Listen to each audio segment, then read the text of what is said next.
course I will. I am C-3PO, Human Cyborg Relations, and this is my counterpart, R2-D2. Our mission today is to bring you the ultimate Star Wars experience. It's an epic tale, so I have enlisted some help from the galaxy's biggest stars, the man behind the Force, and many of our makers, some of whom have never been seen before. Yes, R2, most exciting. It hit the world like nothing has ever done in the history of the cinema. I was totally transported by this extraordinary film. Use the Force, Luke. I have no idea what the Force is. It's as deep or as shallow as you, the viewer, want to make it. I am your father. Honestly, I am. Oh, that's us. It was just impossible to resist. It's absolutely brilliant. It was just a disaster. We're doomed.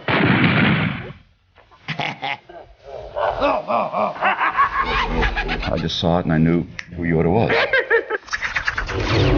There is no underwear in space. There is gaffer tape. Admiral Akbar. Looks like a teacher I had at infant. Jabba the Bada. Jabba Wanga. I was amazed. I mean, they've reinvented the history of cinema. Well, even with my communication skills, I found that hard to understand. Fascinating, but perhaps we should go back to the beginning. It was a long time ago, in a galaxy far, far away.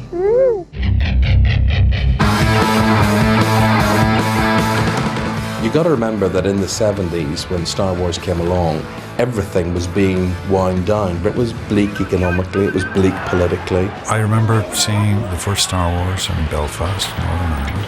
There were bombs going off all over the place in Belfast at that time. And being totally transported by this extraordinary film. What you were looking for was not gritty reality. I mean, life was hard enough. You wanted to be taken away to a galaxy far, far away. I think in the history of the cinema. I mean, there have been plenty of science fiction pictures, but never on this scale. In terms of impact, there was probably the first talkie, then the first colour movie, and then there's Star Wars.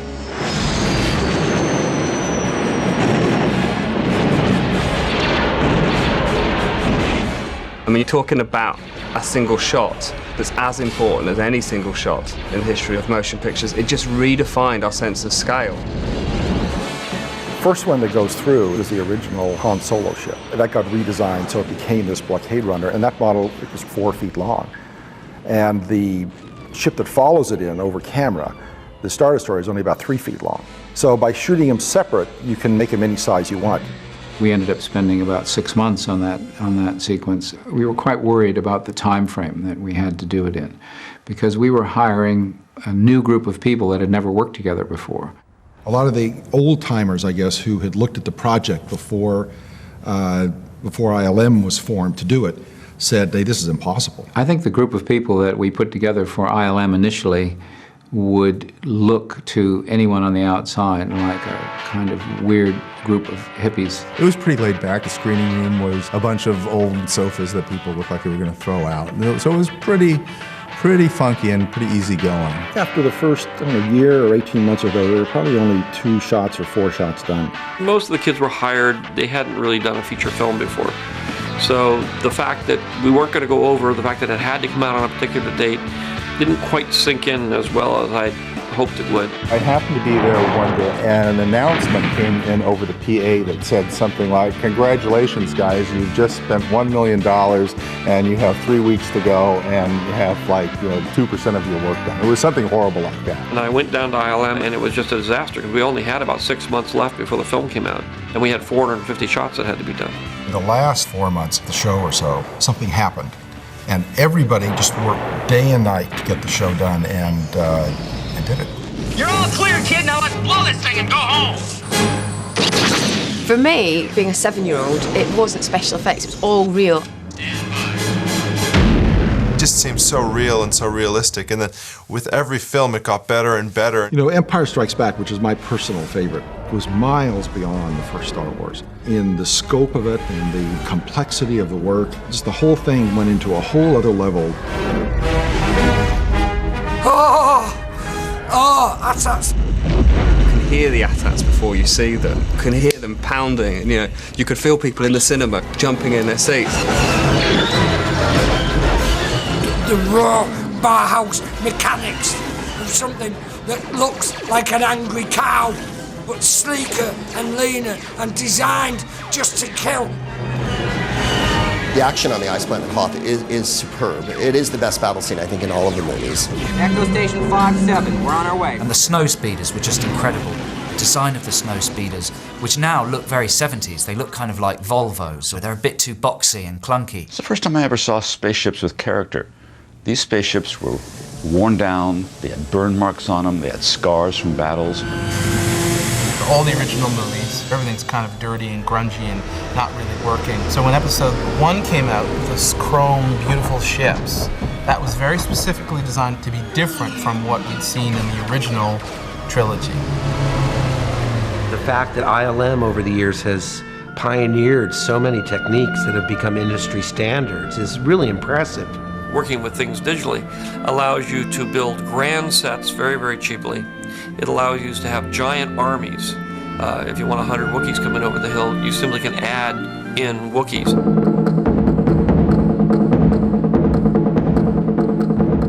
George loves the technology. Why not? I mean, he and his company practically invented it. I mean, they've reinvented the history of cinema. This is where the fun begins.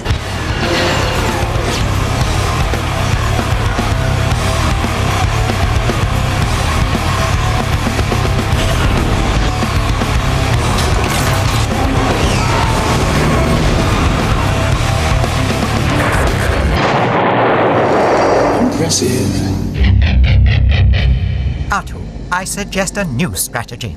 It's time we discuss the real heroes of our epic saga. We droids, of course. As a token of my goodwill, I present to you a gift. These 2 droids. What did he say?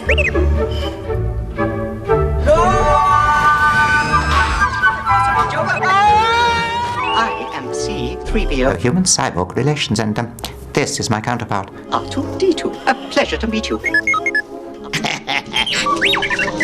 I didn't want to do it, to be honest. When I saw the robots, it was horrible, uncomfortable. I said, what's this? You got to do it. We can't find anybody else your size with the strength to be able to do anything with it. So I said, all right, then I'll do it. But I'm not bothered about really doing it because I want to do the summer season, which I'd got booked for Pontins, holiday camp in Torquay. And frankly, it was awful. I mean, it's part of the job, and I'm not complaining. But on the first day, I was in tears at the end. I'd worn it all day, 7 in the morning to 7 at night. And I was so traumatized by it. I was cut in all sorts of strange and unusual places. We seem to be made to suffer. C-3PO was worse off than me. What did I do to deserve this? Once he was in it completely, and he couldn't get out. Whereas me, they just took the head off the top and lifted me out. With all we've been through, sometimes I'm amazed we're in as good condition as we are. This Star Wars script was completely incomprehensible. We all thought it was a load of rubbish. Exciting is hardly the word I would choose. Obi-Wan Kenobi, who thought of that funny name? Now that's a name I've not heard in a long time. I thought to myself, well, Alec Guinness is in this film as Obi-Wan Kenobi, and I'm sure he knows a lot more about filming than I know. So if he's in it, it must be worth running the course and see what happens. R2-D2, was wonderful in the script, but as an acting companion, it was akin to working with a bucket. I was used to being in plays on stage where I said a line, the other character spoke, I replied. And he said to me once, can you let me know when you're going to reply to whatever I've just said to you? I said, well, there's nothing I can do. He couldn't hear anything I was saying. I'm inside the robot, and I've got no arms, no eyes, no hands. The big shock was there was nothing. Where are you going? And I realized that all these sounds would be put in post-production. All I can do is go. And it was like a nightmare. There wasn't a lot I could do of communication-wise. So although we were together on the screen, we were not very together, if you know what I mean. Not like Lauren Hardy, anyway. If you read the original script, the charm is all there. The humor of the robots. I mean, they have more dimension than Luke in many ways. I'm afraid she's scheduled to be terminated. No. The droids aren't a major threat. In 2001, the whole point was that the computer went bad and had been programmed to destroy the mission, which is a theme brought back in Alien. In Star Wars, they're lovable. Thank the maker. This oil bath is going to feel so good. The weirdest thing was that you felt something for these non-human plastic metal characters. But is my head on straight? C-3PO and R2-D2 seem like real people, even though R2-D2 spoke in beeps, you know. They sort of had real personalities, and I don't think we'd ever seen that before. I beg your pardon, but what do you mean, naked? My parts are showing. My goodness. They're not imposing and they're not threatening. They're funny and warm, and so you warm to them. Wonderful chemistry between the two of them. Quite extraordinary. They had all the elements that you ever find in a twosome, whether it's a man and wife, a brother and sister. I've just about had enough of you. Go that way. You'll be malfunctioning within a day, you nearsighted scrap pile. Tall, good-looking, short, fat and ugly, bright, slightly dim. You know, there was this great sort of contrast between the two. Don't you call me a mindless philosopher, you overweight glob of grease. C-3PO I always found was kind of the clown of the series, you know, because he'd always say the wrong thing. Surrender is a perfectly acceptable alternative in extreme circumstances. The Empire may be gracious enough. Thank you. As we are about to turn to the dark side, perhaps you should take a few moments to prepare yourself. After all, we'll be meeting the Dark Lord of the Sith himself. Oh my.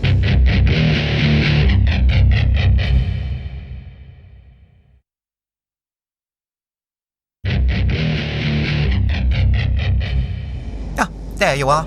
Thank goodness you're still fully functional. Yes, we have a great deal to show you, so do try and keep up. Looking back at some of the fearsome characters we've had to confront, it's a wonder we're still in one piece. I even thought our masters were doomed, for sure.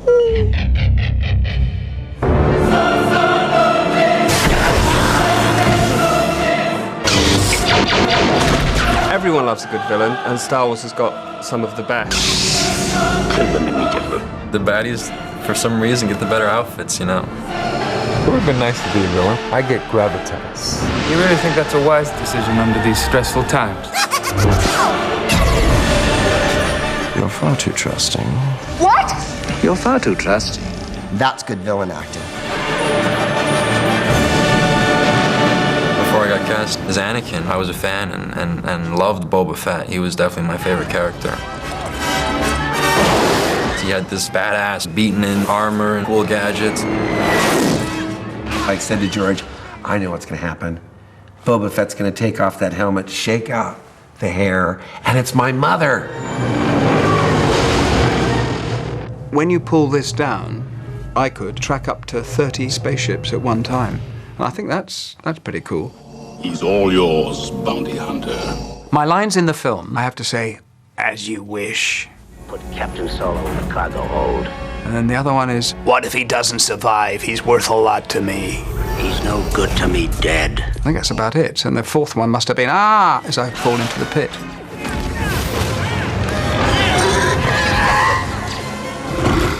One of the basic rules of storytelling is your story is only as good as the villain, because it really does determine the whole gravity of the piece.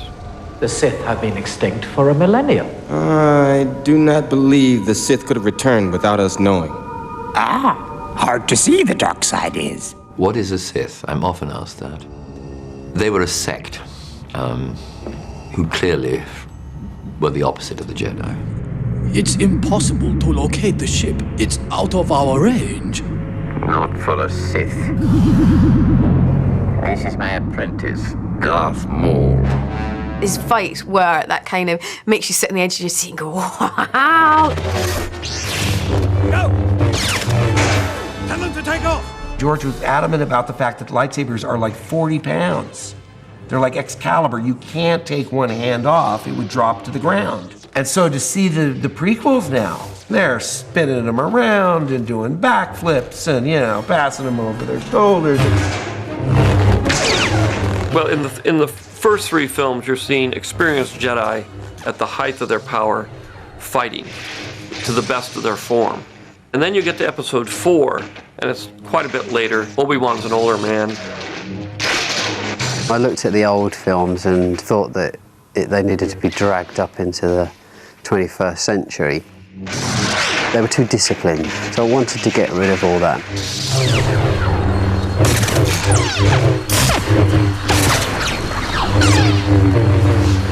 It's intense, it's fast, and you can see it. I hate seeing movies where you're seeing the guys jumping around and it's cut and you see the foot moving and then you see a reaction, and it's really nice to actually see what has been done, and I think that's what's so appealing to the fight. The thing about Darth Maul is that I really found him a little bit monosyllabic. I quite like my villains chatty. I don't know why he says so few lines. I think maybe it's something to do with shyness. Lord Maul, be mindful. Let them make the first move. Yes, my master. It's basically my voice, but just a bit gruffer, because George's direction was, Peter, just make it sound, can you make it sound evil? Very evil. At last we will reveal ourselves to the Jedi. At last we will reveal ourselves to the Jedi. At last we will have revenge. Do you know, I could probably do it more convincingly if we had some, some lipstick, some black marker pen and some Brazil nuts to put on my face.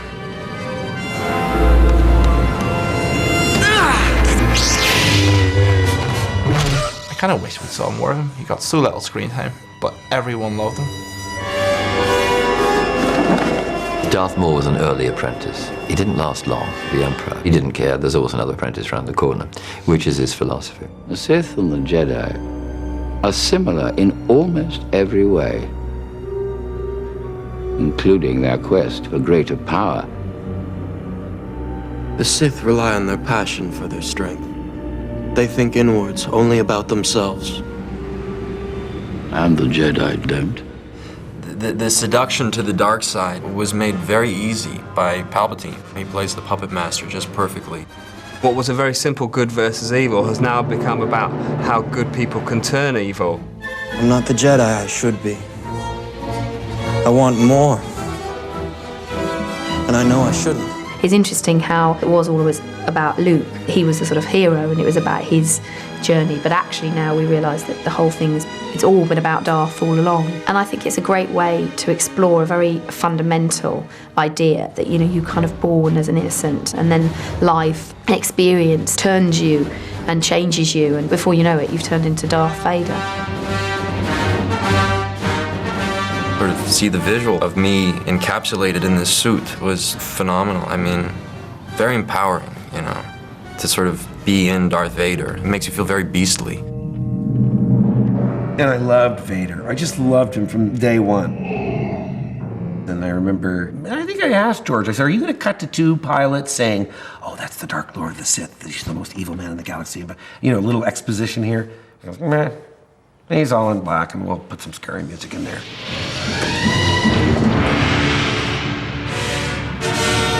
I still think the iconic black helmet, caped, he was the epitome of all evil, everything that was bad. He was the favourite baddie, And there was something chilling about that breathing noise that, as a kid, made you frightened. What have you done with those plans?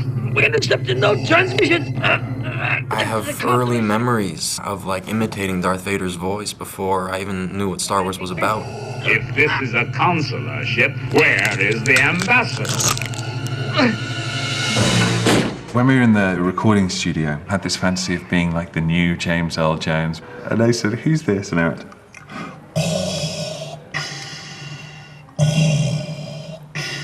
They must have hidden the plans in the escape pod. Send a detachment down. There'll be no one to stop us this time. Yes, sir. So I'm not really. I'm sort of more of a little, I don't know what I am. A tiny little pea compared to him.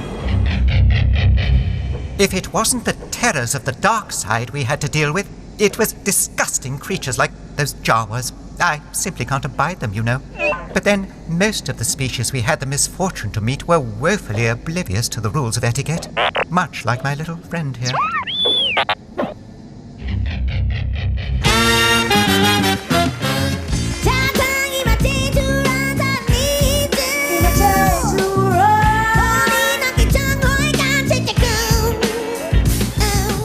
in the Star Wars universe. It felt like people lived there, and therefore the aliens had to have their own kind of history and backstory, and to this day, all the aliens in the prequels, there's huge backstories for all of them. Aside from the look of the characters and the environments, the other thing about a believable universe is language. They wanna wonga. Oh my. Do you wanna let go? There's dozens of languages in it. Not only is there Huttese, the Tusken Raiders speak a language. Chewbacca, there's Wookiee, which is completely undecipherable. He still communicates, but he does it in different ways. Well, you said it, Chewie. I'm sure they went back and studied all kinds of remote and inaccessible languages. Wattanese is gibberish. Chat wara. Ting mi chasa hopa. But it was scripted in English, and it said sort of, in brackets above it, to be spoken in Wattanese, and then the whole thing goes on in English. Didn't really bother to talk to George about it before we arrived on set that day, and nor did he bother to talk to me about it, But no, he was like, just make it up, As long as it doesn't resemble English, you're okay. Mi boska da Shmi Skywalker. Not just languages, but dialects of the languages. So it was that authenticity you got when you went into the cantina for the first time.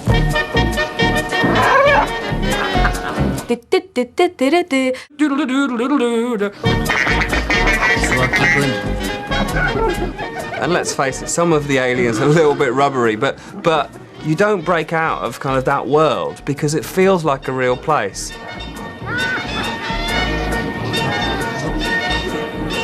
I just loved it. I don't like you in funny language that you'd never heard before.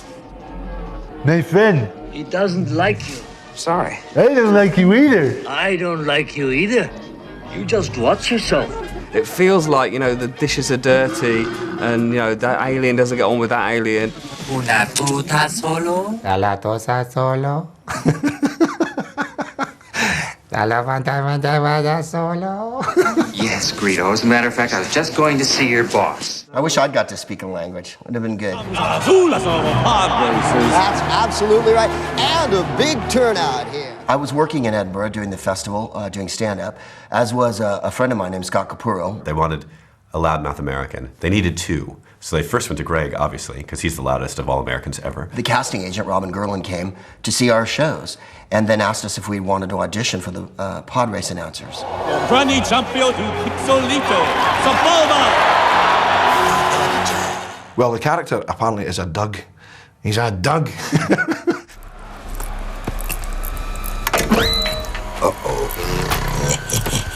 All my language was in Huttese. Basta wahota shag. Yoko to banta pudu. With a little bit more anger. Yoka to banta pudu. And I said to him, what does pudu mean? He said, well, we could actually, couldn't say shit for the censors, but, like pudu. Look, here he comes. We went auditioned here in London, and the woman was lovely, American casting agent, and they didn't really have a script. They knew what they wanted, but they hadn't written anything. And so Proops just fired off about 30 hilarious lines, and they cast us both. And they used a lot of what Greg came up with, like things like, I don't care what universe you're from, that's gotta hurt. Oh, I don't care what universe you're from, that's gotta hurt. So Bulbous Pod Racer, that sound in that pod, that kind of diesel kind of...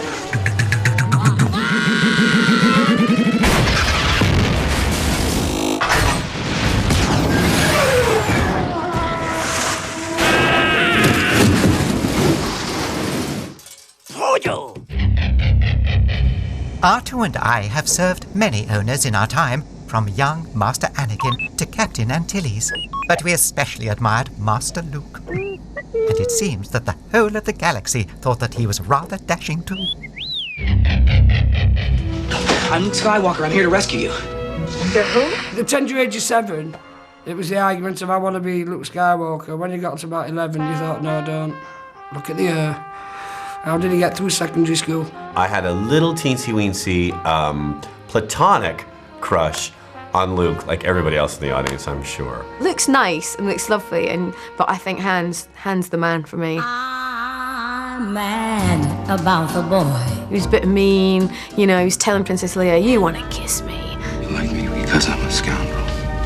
There aren't enough scoundrels in your life. I happen to like nice men. Nice man. Very nice. When I screen tested with Harrison, I figured he's got to be the leading man. I'm just a punk kid. I'll probably be his sidekick, you know, running and getting him coffees and whatnot. Well, how many more systems have to get blown away before you have no place to hide and are forced to fight? Don't you realize what's going on? Well, what was so clear was what the idea was of the character relationships. Mark was the callow youth, and I was the smartass, and we each had a clear section of turf to explore. What do you think, Ron? Trying not to, kid. Good. Still a lot of spirit. I don't know. What do you think? Do you think a princess and a guy like me? No. They both liked the same woman, but then Luke found out it was his sister. You know, the joke was, you know, there is an attractive girl in the galaxy. That's the good news. The bad news is she's your sister. So, don't! Thank goodness they didn't snog, it was just a peck. Do you know what I mean? That would have been weird. Good luck. I love Princess Leia. I love the hair. Who doesn't? I worked at school with my hair and those things like that, and I got slagged off.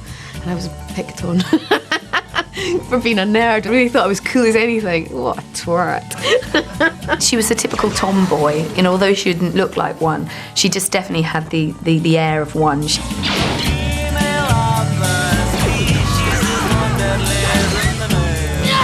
Who wouldn't want to be her? I wanted to be Princess Leia. Who else? I don't know who you are or where you came from. But from now on, you do as I tell you, okay? She got to order and bark at people and tell them what to do. Look, your worshipfulness, let's get one thing straight. I take orders from just one person, me. So one day you're still alive? Princess Leia was just sort of really feisty and grumpy and you know, mouthy. I recognized your foul stench when I was brought on board. Charming to the last. I got one outfit for the first movie, and as George taught me, there is no underwear in space. Instead of that, there is gaffer tape. But I think there are a couple of bits where they weren't taped down, and you know, I remember thinking, oh. I used to say we should just make up a contest on the call sheet as who's going to rip it off.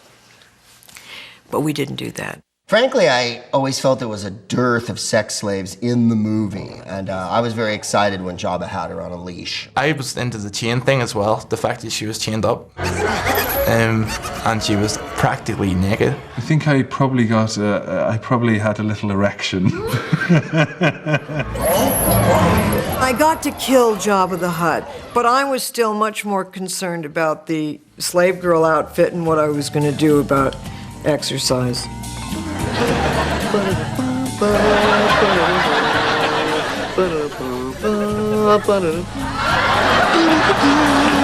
I don't remember Princess Leia and the Gold. Yes, we do make a fine team, don't we? When you behave yourself, that is. Just you watch your language, and watch this. You name it, I've got it. I have the original Millennium Falcon, the AT-AT, I've got Hoth Wampa and Luke. Got an R2-D2 telephone, which works, a real one. I did have the lightsaber, which was my big birthday present. I did love it, and then my brother found out it was a perfect weapon to hit you with, because he could really, really beat you with it. And it stung like mad, but it didn't leave a bruise.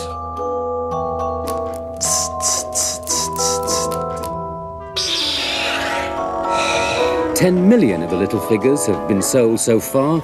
Han Solo, he's in there, and he's my favourite goodie. In fact, there are now a lot more of these galactic characters in circulation around the country than there are children.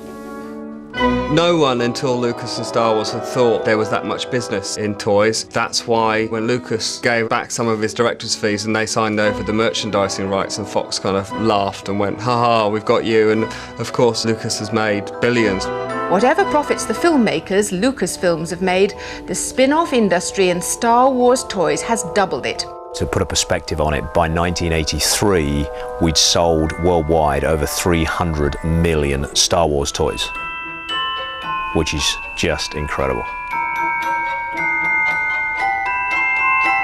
We were very lucky that Star Wars came along at a time when the toy companies were looking for something that could generate a whole long line of products. One of the big innovations which isn't really talked about is the fact that until Star Wars, all dolls were 12 inches high. One of the reasons why they became so popular is they went down to 3 3/4 inches so kids could put them in their pockets. The simple reason they did that was if they'd been 12 inches, the Millennium Falcon would have been about 20 foot.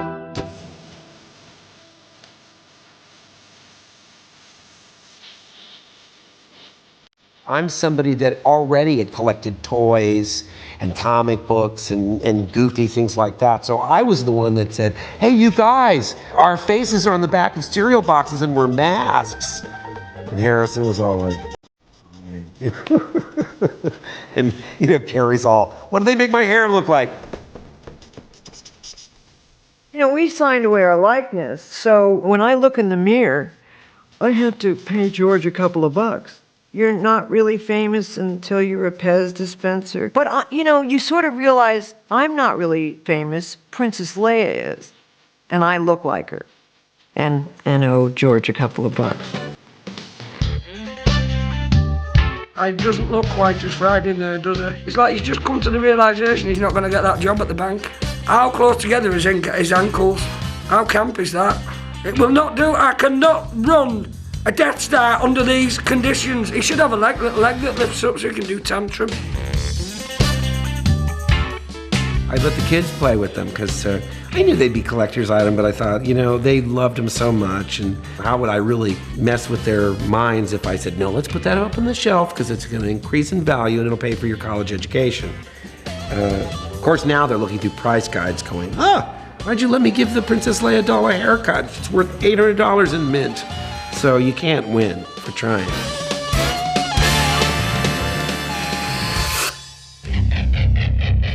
Please excuse us whilst we go for a recharge. Then we will tell you all about Master Yoda, midichlorians, and the Force. Midichlorians?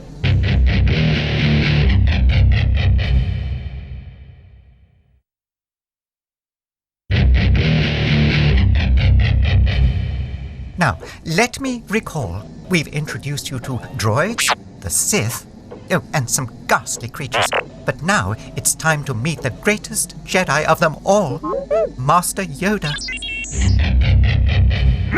Character who speaks all backwards is a work of complete and utter genius. It's not that easy being green. Spend each day the color of the leaves. Put that down. Now eat. Hey! It's my dinner! Yoda's just the epitome of knowledge. He just knows everything. He's the all-knowing little green frog. It's not easy being green. Horrible little creature, the Emperor would say. In terms of him being a puppet, I don't know, because my granddad wasn't to that size, so to me there were people that looked like that anyway. Yoda was sort of the secret weapon of The Empire Strikes Back. He wasn't part of the publicity package, and the idea was the audience would discover him. We knew we had to create a character that wasn't just a man in a suit. When I had first discussed Yoda with George, there was a possibility that Yoda would be 9 feet tall with a big beard, you know, powerful. George had even tried, I think, a trained monkey, but none of it worked. And then the makeup man, he said, can I try it? And so he went off for a couple of weeks, and he came back, and he had a sheet over something. And he stood next to it, and he pulled the sheet off. I said to myself, this is ridiculous. He did a self-portrait. Well, I got a funny face, that's my own face, and on top of that, I'll put Einstein's wrinkles all over it. In those days, Einstein is the most intelligent man on earth, you know, and that's how he came about. When finally somebody told him, you know, this looks very much like you, he said, no, I use Kirshner's head, which is ridiculous. It doesn't look like me at all. When 900 years old you reach, look as good you will not. It was perfect. It was ideal for what we needed. But we were very worried about how he would come off on the screen, because Yoda has to act with human beings. always with you what cannot be done. I would do anything to meet Frank Oz. I do think that Yoda's probably his most amazing character ever. One of the most fully developed and fascinating characters I've ever seen in any movie.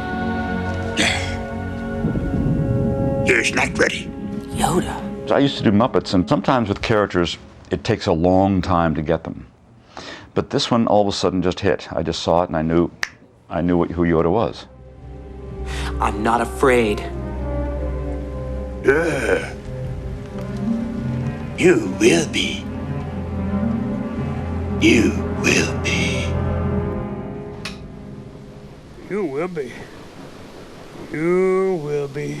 Sorry. The actual physical puppet was not completed. It was being made.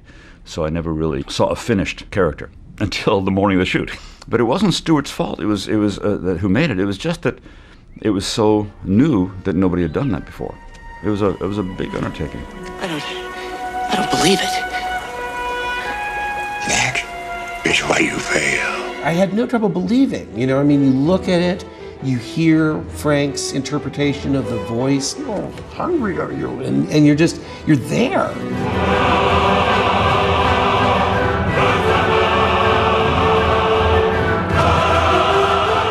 In George's mind, he'd always wanted to see Yoda running and jumping and then fighting. So when Attack of the Clones came along, we got the nod in computer graphics here at ILM to create a completely digital Yoda. It's going to be pretty important that he move fast enough to where we can barely see him, because then it'll all be credible. The audiences up to this point had only ever seen Yoda as this wise, very fragile and frail sage. To make the creative leap with them that Yoda actually was this action hero, I was really worried. Master Yoda. Count Dooku. The fight between Dooku and Yoda has become one of the most famous in cinema history. He even got an award for it.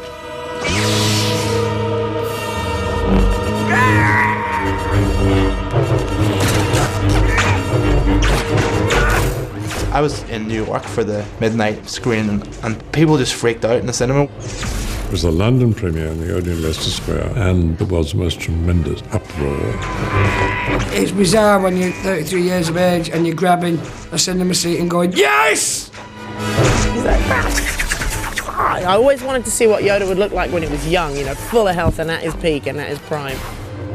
You worry about convincing yourself you got something cool, but really you're way off base. It was a relief. It's like, okay, good. You know, we didn't mess up Yoda. But well you have, my old Padawan.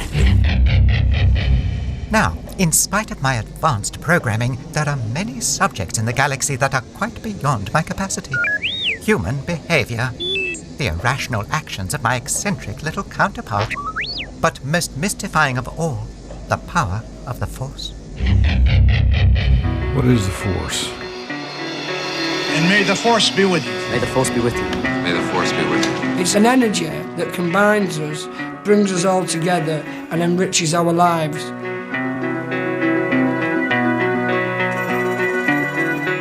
Much like Trisha, put in an invisible form. Stretch out with your feelings. Well, I wish I had Luke Skywalker's Force, because I'd win a hell of a lot more matches. They could use their mind and their inner strength to control things. The Force is your energy. It's a way of using, perhaps, the negative qualities that we have in our darker moments. In other words, channeling anger. It's the universal being that connects us all. I have no idea what the Force is. It's energy. Surrounds us. Well, scientifically, it's an assembly of midi-chlorians.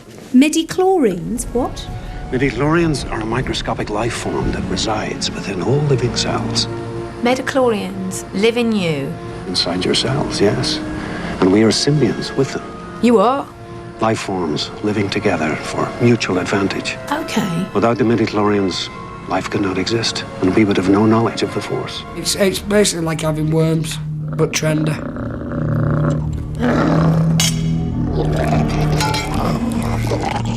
If I could choose one Jedi power, it would be Jedi mind control.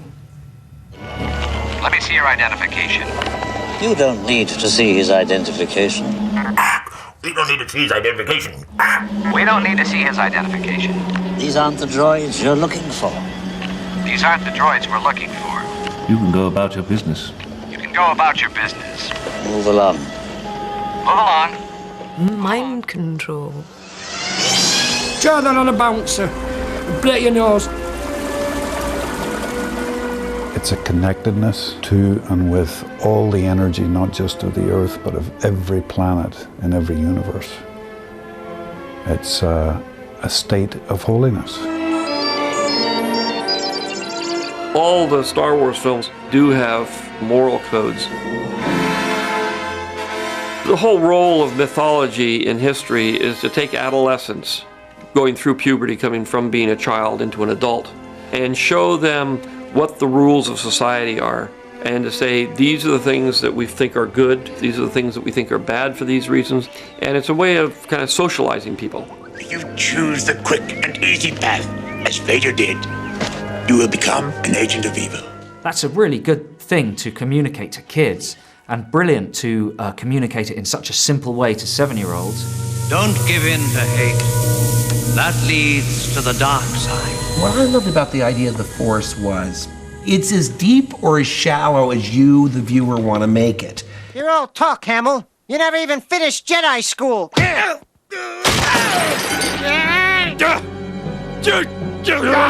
me that knife! Oh, it's mine!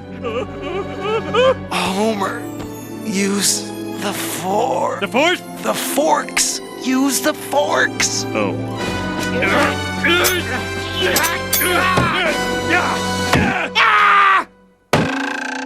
Yes! So, we have completed our story. And if you don't mind, R2 and I will shut down for a while. But let me assure you that we won't be deactivated. After all, you humans couldn't manage without us droids. So, until next time, may the Force be with you. Say goodbye, R2. Come along. Sporting wardrobe or driving cars that really dates us. They can look at this thing and a 9-year-old thinks it's new. I'm sad that it's all over, but it is the end of an extraordinary cinematic saga. 30 years. There has to be a future. What do I think the future holds? I've heard he's going to release them in 3D. I think it'll probably be TV. We're developing a TV show, an animated TV show that's called Clone Wars. It's about the adventures of our heroes during the Clone Wars. We're doing a 3D animation version of that. And then we're going to do a live action show that's based on some of the incidental characters in the saga. None of the main characters, but some of the almost not noticeable characters. Can you tell me who they are? No.